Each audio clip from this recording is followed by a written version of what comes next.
ఎన్ని సంవత్సరాలు అడ్రస్ లేకుండా ఎక్కడే చేయని వాళ్ళు కూడా వచ్చి మీ దగ్గరకు వచ్చి రకరకాలైన వాగ్దానాలు చేసి ప్రలోభాలు చేసి ఏదో విధంగా మునుపుగా ఓటు ఎంచుకొని మాయ మాటలు చేయాలనే కార్యక్రమంలో ఉంటారు. మోసం మాటలు నమ్మకోకండి. జగన్మోహన్ రెడ్డి గారు లాంటి ముఖ్యమంత్రి మనం చూడవలసిన మనము చార్కల్ మండలానికి ఒక ప్రత్యేకత ఉంది. రాజశేఖర రెడ్డి గారి టైంలో 15 ఎంపీటీసీలు తీసుకున్నాం.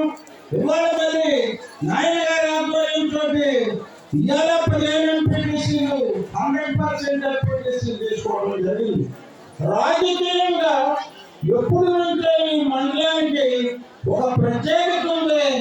ఆ ప్రత్యేకతను కాపాడేటట్టుగా మరి రాబోయే ఎలక్షన్ లో మనము మన సత్తాన్ని సాటి చూపించాల్సిన అవసరం ఉంది. మీ ఒక్కడి పక్షం కాదు, మీ ఇంటికాడ వాళ్ళకి చెప్పాలి, వాలంటీర్స్ చెప్పాలి.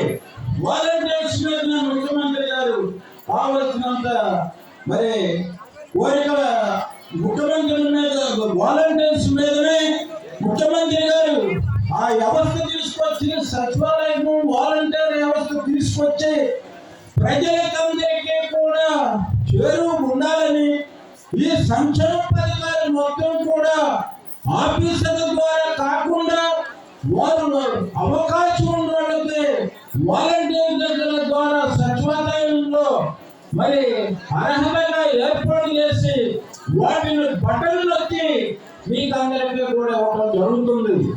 ఇవన్నీ ఏమన్నా మంచి మాటల చెడ్డ మాటలు అనేది మేము చెప్తున్నాం కాదు, మీరు బేరీ చేసుకుంటే కూడా అర్థమయ్యే పరిస్థితి